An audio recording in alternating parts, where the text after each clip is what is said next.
Бүгенге тапшыруда юлчы Кайбыш районы буйлап сәфәрен дәвам итәчәк. Узган чыгарылышларның күпчелек өлеше театрга, музейларга бәйле булу сәбәпле, гадәттәгечә бер урында тукталып, бер авыл тарихын гына сөйләү мөмкин булмады. Ә Кайбышның андый тапшырудан һич кенә дә төшереп калдырырга ярамаган авылы бар. Хәерле көн. Бүгенге тапшыруда без Кайбыш төбәге буйлап сәфәребезне дәвам итәрбез һәм айрыша Борындык авылы тарихына тукталырбыз. Нинди генә чыганакларны карасаң да, Борындык авылы иң беренче чиратта бик бай, үзенең җитештерүләре булган, производстволары дип әйтик инде, үзенең сәүдәгәрләре булган һәм мәгърифәтчеләре, мәчет мәдрәсәләре булган авыл буларак тасвирлана. Шунысы кызык, инде бу байлыгына һәм күренекле булуына аптырарлык та түгел, Борындык авылы якынча 13-нче гасырдан 1240 еллардан ук шушы урынында утырган дигән мәгълүмат та бар. Моннан бигрәк Борындык авылы үзенә күрә шушы менә Кайбыш төбәгендәге тау ягындагы бик әһәмиятле үзәк буларак та күзаллана, чөнки бик күп мәгърифәт эшлеклеләренең биографияләре яки аларның хезмәтләренең башлангычы нәкъ менә шушы авылга килеп тоташа. Алай гына да түгел, без беренче сезоныбызда Оренбург якларына барган вакытта сөйләп узган, алдагы тапшыруларда исемен беренче тапкыр кабатлаган Әхмәт бай Хөсәйновның да шушы нәкъ менә шушы авылга бәйләнеше бар. Һәм бүгенге тапшыруда без шушы җепләрне шишәргә дә тырышып карарбыз, чөнки дөрестән дә бу авылның тарихы үзенә күрә бер кроссворд кебек. Аның бер җебеннән тарткан саен, ул үзенең артыннан тарихыбызның бик күп сәхифәләрен ияртеп кубарып алып чыга. Шулай булгач, бергәләп шишеп карыйк.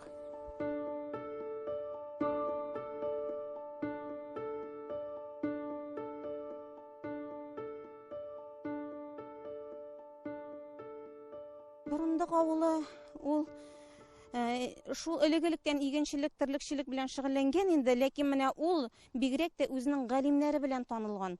Бигрәк тә менә Борындыкны бөтен илебезгә, хәтта чит илләргә дә танытучы кеше ул Мансур Ахун булган. Аны бик зурлап сөйли торган булганнар инде.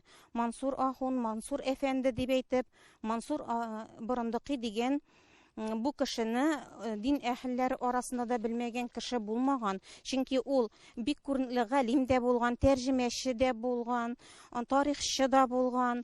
Моннан тыш ул әле шагыйрь дә булган, дәреслекләр авторы да булган. Аның дәреслекләре буенча шул заманда бик күп мәдрәсәләрдә укытканнар. Ризаәтдин Фәхретдин дә аның шундый зур галим булуына гаҗәпләнеп, менә аның дәреслекләре белән шуның кадәр күп укыйлар дигән. Димәк, бу кешенең шәкертләре күп булуы аның дөрестән дә шундый бик ихтирамга лаек кеше икәнлеген күрсәтә, кебегрәк җөмләләр язып калдырган ул. Менә шушы Мансур Борындыкыйның улы Хөсәйен нәселе Әхмәт бай Хөсәйновка якын килә дә инде. Хөсәйеннең улы Мөхәммәтҗан Хөсәйнов Россия мөселманнарының беренче мөфтие итеп билгеләнә һәм шушы вазифада 50 елга якын идарә итә. Ул чорда диния идарәсе Оренбургта. Хөсәйнов фамилиясе бер, урыннары бер, чорлары гына төрле. Мөфти 1756 елда, Әхмәт бай 1837 елда туган. Минемчә, Әхмәт Хөсәйновның әтисе Гали дә шушы Хөсәйнның улы булырга мөмкин. Чөнки Мөфти Мөхәммәтҗанның да чыгышын сәүдәгәр нәселеннән дип әйткәннәр. Һәм Әхмәт Хөсәйновның да нәселе сәүдәгәр нәселеннән. Хәзер тикшереп барсак, Галинең дә әтисе Хөсәйн, Мөфтинең дә әтисе Хөсәйн, Галинең дә Гыбайдулла исемле бабасы бар. Гали байның бу Әхмәт Хөсәйнның әтисе була инде, әйме? Һәм Мөфтинең дә Мансур исемле бабасы бар. Бу Мансур Ахун ул бит инде Гыбайдулла дигән псевдоним йөрткән. Менә шуңа күрә бер кешеләр турында сүз бармый микән дим. Һәм аннан соңгы бабалары китә икесен дә Габдрахман.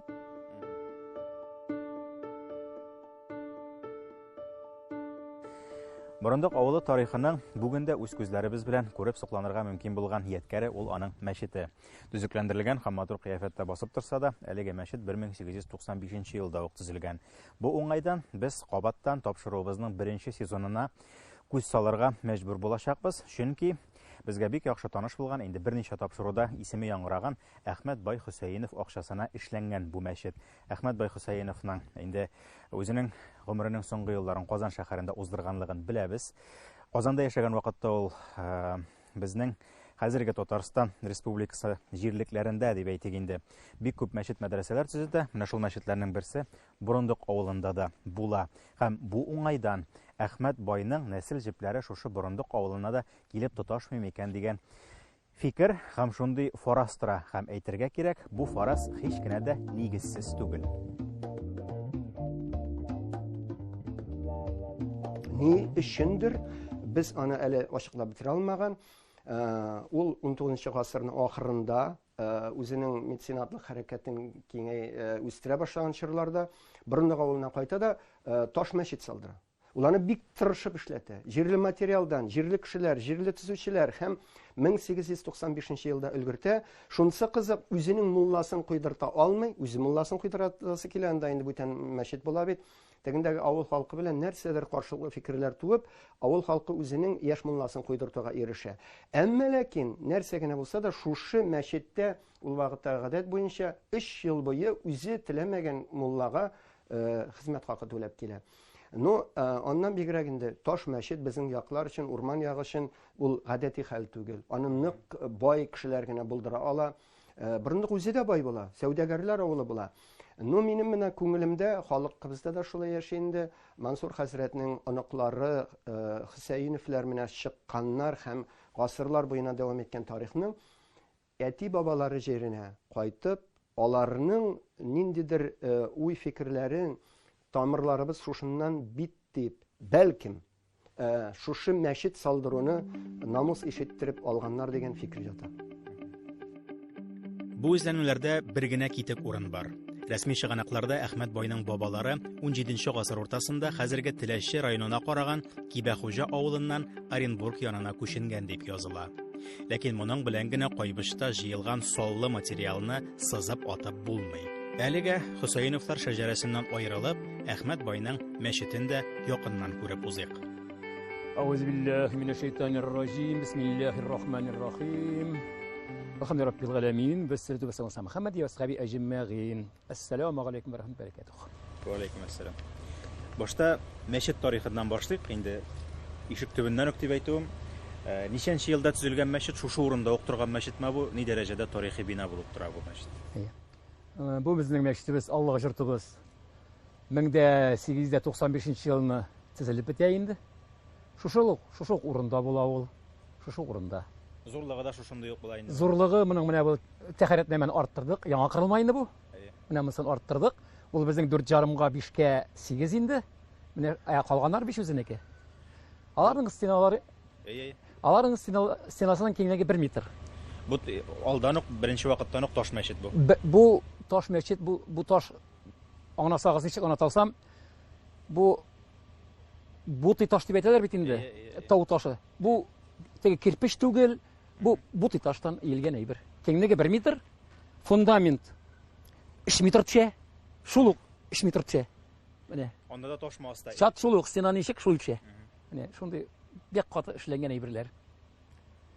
Аның безнең инде үзенең мәчете озынлыгы 18, киңлеге 8 инде. Инде менә бу яңгырма 5 метр карт инде. Монда безнең тәхәрәтнәмә. Монда кухня инде. Шундый нәрсәләр. Борынгылыгы белән уникаль булса да, гомумән тарихын алсак, әлеге мәчеттә ниләр генә күрмәгән. Һәм аның мәдәният йорты булып торган еллары, мөгаен, күңелдә иң аз каршылык тудыра торган чорыдыр. Безнең бит инде клуб, саташмасам, 1973 елда жаңа клуб ясалды. Бушап калды бу. Әле менә монда Юдинаның филиалы, тегү фабрикасының филиалы эшләп алды. Әле монда кызлар тектеләр әле монда, теге ниләр инде, менәр тышлар диләр инде, рукавицалар, анда халатлар, шуларны тегеп яттылар әле монда. Менә шундый нәрсә инде ул. Менә минем примерно әйтәм, минем ничагында, клуб чагында. Менә бу шатлыкта, менә шунда шундый түгәрәк мич торадыр. Буржуйка дигән мич. Буржуйка түгел ул. Кирпичтән эшләнгән ул түгәрәк, менә шундый түгәрәк. Калай бәт эшләнгән ул. Ул анда хәтле менәдер инде. Шуны инде менә монда клуб чагында инде без ана тегенең арттарагында теге колхоз идарәсе диләр инде ул вакытта инде андайы. Монда безнең инде Рабига би инде, аңгырдыга булып барсын Рабига би инде анда жагып, бу клубны жагып торадыр инде. Инде монда хәзер инде аннарсың килде ниләр? Юдинлар. Килде бит инде. Монда юдинларга менә ул монда бүлмә иде, монда бүлмә. Менә бу тирәдә наверное куйдылар водонагреватель. Теге бер 250-300 литрлы инде. И юдины кертә трубалар кертте инде. Шунысын да онытмыйк. Әхмәт бай төзеткән мәчет авылның икенче мәчете. 13 гасырдан ук билгеле булган авыл мәчетсез тормаган билгеле. Ләкин элеккеләре таштан булмау сәбәпле сакланмаган гына. Бурындык мәктәбе музеендагы реконструкциядә икенче мәчеттә күренә һәм авыл халкы аның урынын хәтерли әле. Булай әби бабайлар әйтүе буенча аның хәзер булай әйберләре калмаган дип әйтәсең килә инде. Ну анда агач мәчет булган дип әйтәләр. Бу бит инде авылның үзәге булган, аны борынгы бабайлар белеп салгандыр инде шул авылны. Ул иң биек урында тора. Монда менә рядом безнең елга ага яз көннәре су күтәрелә.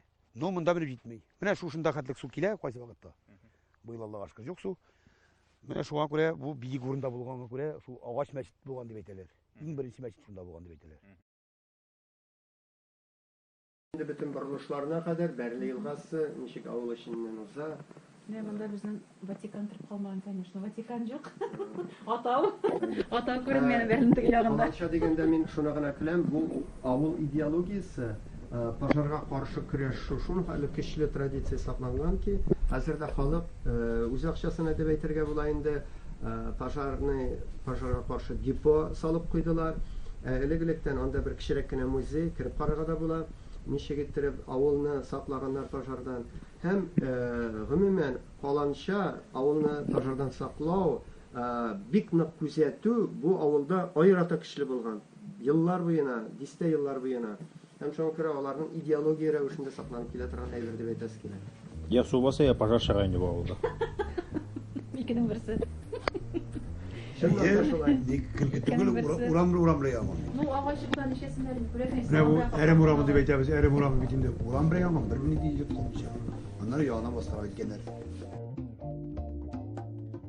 Авыл җирлеге башлыгы белән сөйләшүдән файдаланып, сезнең башыгызда туган сорауны бирергә булдым. Арткы фонда нинди шыксыз җимерек бина ул? Нигә аны сүтеп ташламыйсыз? Авыл уртасы бит. Баксан, анысының да үз тарихы бар булып чыкты. Бу безнең балалар бакчасы бинасы иде. Бу шул 80нче еллардадыр, әйтеп үттем бит инде, бер плотник үзенә йорт салырга дип акча туплаган булган. Балта астасы ул үлеп китеп, аның кешеләре калмау сәбәпле, менә шул 47 мең акча, теге вакыттагы Советлар Союзы вакытындагы акчалар инде 47 меңгә шушы балалар бакчасын төзеп куйдылар 80нче елларда. Балалар бакчасын мәктәпкә күчерделәр. Бу шул ташландык хәлгә калды. Аны бер эшмәкәр үзенә рәсмиләштереп, менә нәрсә эшләргә җыена инде, планнары бар. Бәлкем сүтеп атырбыз. Бик матур тормый инде шуңа әйтәбез. Бу сүзләрдән соң бинасы да алай җимерек түгел кебек тоела башлады. Сүтсәләр дә сүз әйтерлек түгел. Авыл дигәч тә, Бурындыкта да яңалыкка омтылалар. Яңа күпер, яңа балалар мәйданчыгы, яңа юллар түшәлә. Халкыда тырыш, авыл җирлеге башлыклары да бик җыр телле. Дигән мурика мәйдан хатынга шәйдә куймыйсың, систер машинкә шәйдә куйып тора. Ничек торасың, шул эшкә китәсең әйтәм. Кайдасың тагы шул ашарга мутивар кешеләр, шәй куймыйсың, кырыны җуа. Ә мужик кешенең мескен боклы керәге һаман авзарда сиреп тора. Син дә туршы ул буклы керәкме? Мин тотамы, мин үземнең өчен әйтмим, халык өчен әйтәм. Ни Аллаһка тәгалә хатын кызын җарата. Ни касында? Әләләш кылмаса. Ирек кешегә мескен һаман җок. Хатын кызны иркенең кабыргасына алып ясаган. Гомер буе мәңгегә талый хатын кыз инде. Моннан.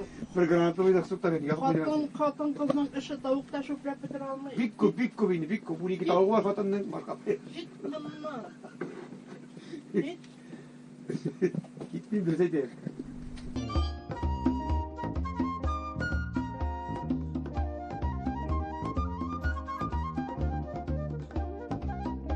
Борондыкның бүгенгесенә күчкәнбез икән, аның атаклы бадминтон командасы белән дә танышып узыйк. Гап-гади спорт залда шөгыльләнеп тә халыкара ярышлар дәрәҗәсенә күтәрелгән спортчылар тәрбияләнә биредә. Мастер спортларыбыз булмаса да, безнең икенче, беренче взрослый разрядларыбыз бар. Менә Хөснетдинова да, Адиләдә, Хөснетдинова Адилә, и Хайруллина Гүзәл. Безнең Хайруллина Гүзәл чемпионка, серебряный призер булды ниде. Россиядә тоже парада уйнап, менә ул тоже бик зур уңыш инде. Аннан соң менә Гемадиев безнең бик яхшы уйнады Мәскәүләргә каршы, аларны җиңеп, иң малайларны җиңеп, Мәскәүнең бер бик яхшы малайын җиңеп, ул туры чемпион булды.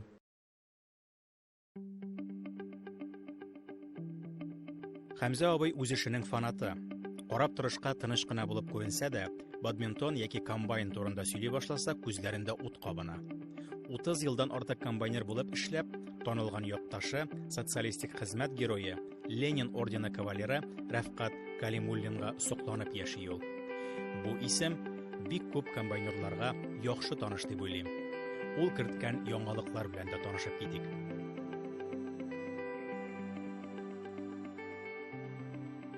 Хәмзә абый, Дон мисалында булса да, инде ул вакытта комбайн дигән әйбер инде үзйөрешле булмаган, тартып йөри торган комбайннар. Шулайда Дон комбайны мисалында булса да, нинди тәкъдимнәр кертелгәнлеген әйтеп карап узыйк әле. Бераз шамаларга җиңелрәк булыр дип уйлыйм.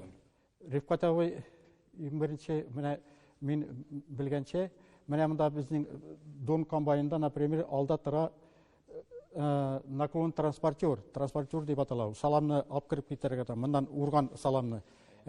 Ул инде уже шул элекке уйлап тапкан булган ишнек белән алып кирип китә торган. Менә шул ишнек белән алып кирип киткәч, уже ул моннан ук икмәкне суып кертә торган булган уже. Икмәк куйыламы уларның комбайннарына? Комбайннарга буларга куелмый. Ул хәзер үзенә не куйган ул элек тоже шулай мондагы расширять иткән ул жат нене наклонны бераз и комбайнга җиңелрәк булсын өчен теге ат кеше киметер өчен кешеләр башка органнарга яхшырак сугыр өчен шундай рационатор не киткән инде тәкъдим киткән булган. Аннан соң не менә монда тоже жат монда була прямой булырга тиеш, монда мотовилы, шул мотовилага да ул егылган икмәкләрне яхшырак алыр өчен тырнаклар специальный куган. Аның белән ул тизрәк ирегән. Әле бит, например, әгәр аның прямой гына булса, менә пружиннары прямой гына булса, алар икмәкне бик яхшы алмый, беразкә керерәк булгач ул икмәкне җирдән тартып алып кирип киткән яхшы иттереп. Җирдә башак та калмаган, нидә калмаган, җирне бик чиста урып барган. Менә мин тагын шуны әйтәсе килә. Безнең 1988-дә Бұрындықта мен үзем шунда тоже комбайнда эшли башладым иде.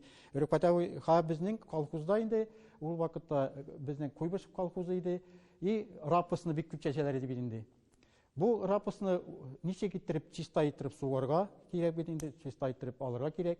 Рапыс кырда тоже калмас өчен рапыс үзегезчә беләсез җиңел ул. Җиңел булгач анарга вентилятор да кирәкме, нидә кирәкме? Ул әгәр вентилятор куйдан бөтен рапысың артта булыр иде. Менә ул уйлап таба шундый ни, менә жаткыны подбарабанникны алдыра, менә подбарабанникны алдылар. Менә моннан подбарабанникны моны баштак менә моннан салдырабыз бу наклонны. Аннан подбарабанникны алабыз, подбарабанникны алгач тимерчедә алып кирип бронзовый тимерчевоклар подбарабанникка чорнадылар. Тишекләрен япты. Теге әйбер кыйлмаска дигән. Бу кибәк кыйлмастан, аска китмәстән, ни белән рапыс белән буталмасы өчен. Шундан ук саламы инде, салам бит аска төшми ул. Саламы чыгып китә дигәндә, тагын аның калган уаклары ни кыйлмас өчен шул тимерчевок чорнатты комбайнга, шул нигә подбарабанникка.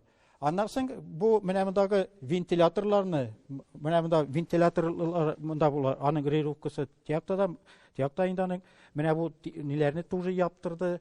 Бер нинди җил булмас өчен, грохот өстенә дә әйбер куйдырды. Да, калайлар, аннан соң ни өстенә дә, иләкләр өстенә дә бөтен нинди тишек бар, бөтенесен яптырды. Арттагы удлинительне дә даже яптырды без. И действительно, шуннан сугып карадык, комбайн белән сугып карадылар. И икмәк булды инде. Рапс чип-чисто чыкты. Элек, например, бу ике хатын-кыз, ике якка баскан, саламны алып барганнар. Тегеннән чыккан саламны кырыгарак. Ну, ул саламны бит инде хатын-кыз бик нителмәгән, ерак теге артып басалам бит инде хатын-кыз аны барыбер сәнәк белән күп менән ала аласың инде. Әлдә элгергәннәр ул хатын-кызлар бик авыр булган ул вакытта. И шул нине менә бу арттагы саламатылны ул уйлап тапкан. Менә бу шул сәнәкләре саламны бул бит инде артка монда кысау, ул менә монда шештергә булды әгәр вакытында ачмасаң. 20 метрга хәтле бәрә торган булгандар, хатын-кызларныкы инде. 20 метр сайын төшереп калды. Да, бу инде уже 100 метр сайын. Кайсы яхшырак? 100 метр сайын булган кырны чистартырга яхшырак инде. Чем инде җыясы да бар бит инде аны. Менә уларны да уйлап баккан. Бик ни бит инде.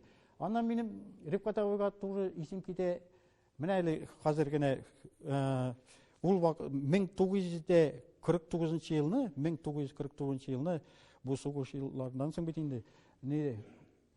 Ул елны 1307 гектар жер урган. Һәм шул кырдан барлыгы 22 мең центнер икмәк сугып алган.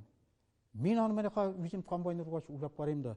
Ул вакытта бит инде үз ерешле булмаган комбайннар аны тарттырып йөргәннәр бит. Аның жаткысы да 3 метр, 4 метр генә булган дип, например. Biz хәзер менә мондай яхшы комбайннар белән дә районда. Инде аның булары да иске хәзер. Да, булар да булса да эшлә бу тоже Рим булсаң эшләдер инде. Хәзер шул хәтле 22 мең центнер, аны комбайнерына белә менә, любой комбайнер 22 мең центнер елына бер сезонда шулай суктыру бик зур. Али менә хәзер генә дә районда, например, любой районнан хит нәрсә булсын, 22 мең центнерны һәрбер иномарка белән дә суктыра алмыйлар. Бурындыкның кайсы чор шәхесен генә алсаң да, аларның һәрберсе үз чорыннан күпкә алда барган кешеләр. Мансур Бурындыкый һәм аның нәселе дәвамчылары да, Рәфкат Калимуллин да, Хәмзә абый да, Илсияр ханым да барысы да бер үк сыйфатка ия. Алар туган як тарихын, аның данын күтәрергә омтылучылардан. Һәм бу сыйфат бөтен Кайбыш төбәгенә хас. Гадәттә тапшыруларыбыз азагында безнең дидә булса нәтиҗәләр ясарга тырышабыз, гелдиндидер оригиналь фикерләр әйтергә тырышабыз инде. Ләкин бу урында Кайбыш төбәгенә булган сәфәребезне йомгаклап, бары тик тарихыбыз шул кадәрле күп кырлы һәм искиткеч икән безнең дип тагын бер кат әйтәсе генә килә. Чөнки менә үзегез күреп торасыз, Галия Кайбицкая булмасаң, ул аның бөтен шушы Мотыйгулла Тухватуллинның балалары, оныклары, нәселләре булмасын, алар шул кадәр киң өлкәне әйләндереп алганнар. Шул өлкәне бөтенесе бергә җигелеп тартканнар икәнлеге күренеп тора. Шушы Бурындык авылын гына алыйк. Монда күпме кешенең биографиясе, күпме кешенең хезмәтләре кисешә.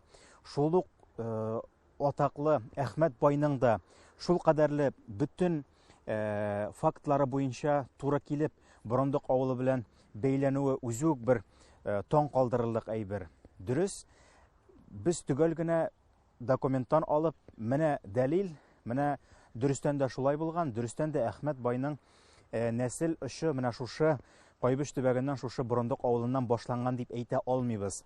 Ләкин кайбер вакытта документларга гына да ышанып бетә торган түгел шул.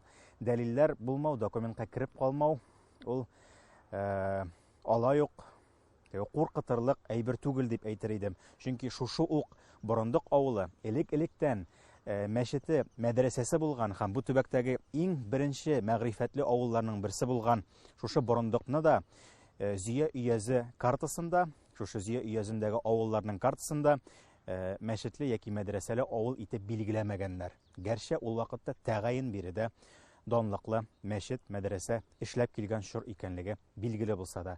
Шуңа күрә бу эзләнүләрне дәвам итәргә генә кирәк. Аллага шөкер, бу төбәктә тарихчылар көчле. Шулай булгач, яңа хәбәрләр һәм сенсацияләрне көтеп калыйк. Әлегә юлыбызны дәвам итәбез. Инде үз ягыбызга, Казаныбызга юнәлеп торыйк. Очрашканга кадәр.